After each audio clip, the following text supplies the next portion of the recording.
All right, we're here at Super Training Gym, and we're here with Max Lugavere, and we're going to talk about a topic that's really close and dear to his heart, and maybe we can learn why it's close and dear to your heart: dementia.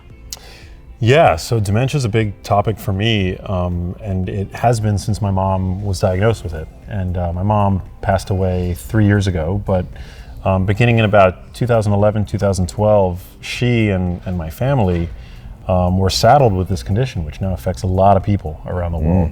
6 million people in the United States are afflicted with Alzheimer's alone, and that's just one form of dementia. So it's a topic that has become, as you mentioned, very important to me, but specifically since day one for me, really, it has been about prevention, because I learned that dementia often begins in the brain decades before the first symptom, which is a shocking thing for most people to come to terms with, that by the time you show up to your neurologist's office and you receive that diagnosis, this is a decades-long disease process. So for me, that's actually a very empowering insight, because that means that we have decades to incrementally start doing things in a different way in accordance with the science to potentially reduce our odds.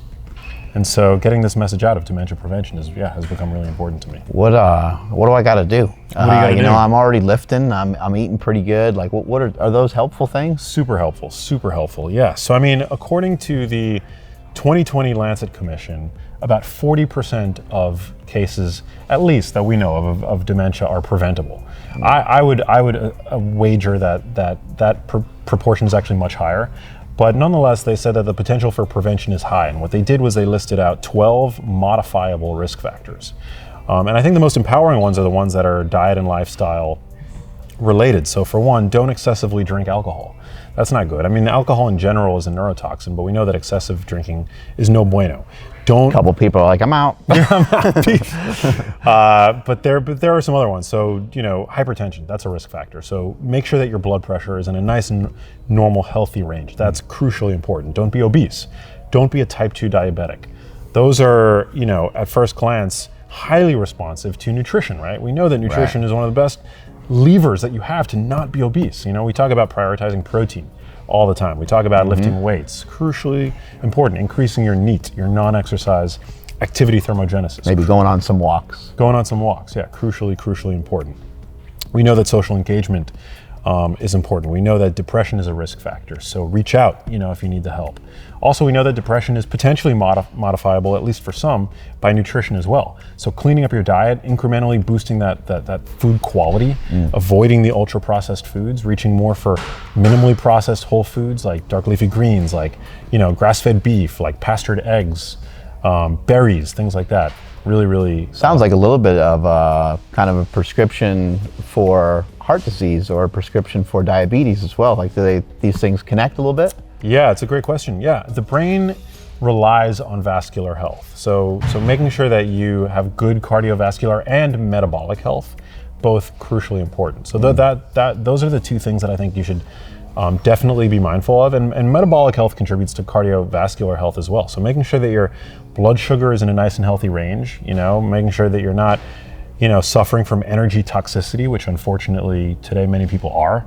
They're just, eating too much of the wrong things, I would say.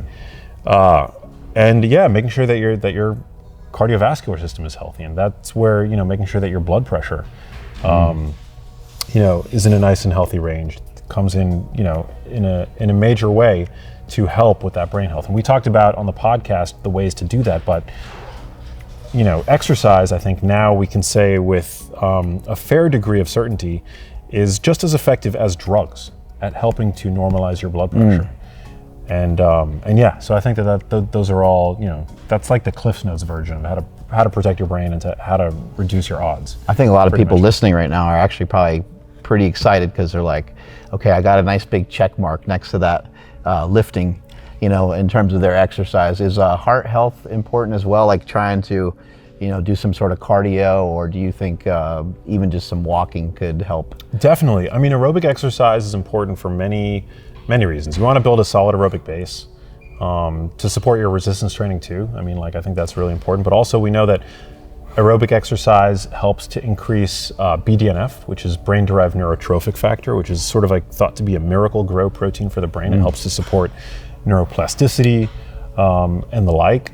It's also good for people debate about whether or not it's good or bad for the joints. I think in general, it's, that sort of mechanical stress, if it's not in excess, can actually be like really supportive to like mobility and joint health and things like that. So yeah, I'm a fan of aerobic. I think that like it should be like where you fit in the spectrum, like mostly, is it mostly aerobic, mostly resistance? I think like a blend of both is going to trump either being too focused on aerobic or too focused on resistance. I think you need both. Thank you so much for sharing that, and hopefully you guys learned something from that. I think it's important that we talk about these topics. So a lot of these things are we don't know if dementia is 100% preventable, but I think both of us are in agreement and belief that lifting weights and some other forms of exercise would be a really good idea. Making sure you're getting your sleep, watching your alcohol consumption, and then also just trying to regulate some sort of body weight management of some kind. I don't think everyone needs to be ripped. Not everybody needs to be skinny. And a lot of people listening right now are probably power lifters. And so I think it's okay if you got a little extra on you for maybe a short-term powerlifting career. But at some point, you're going to want to knock those weights, knock that excess body weight off of you. So thank you so much for sharing that today. Anytime, Mark. All right, strength is never a weakness, weakness never a strength. Catch you guys later.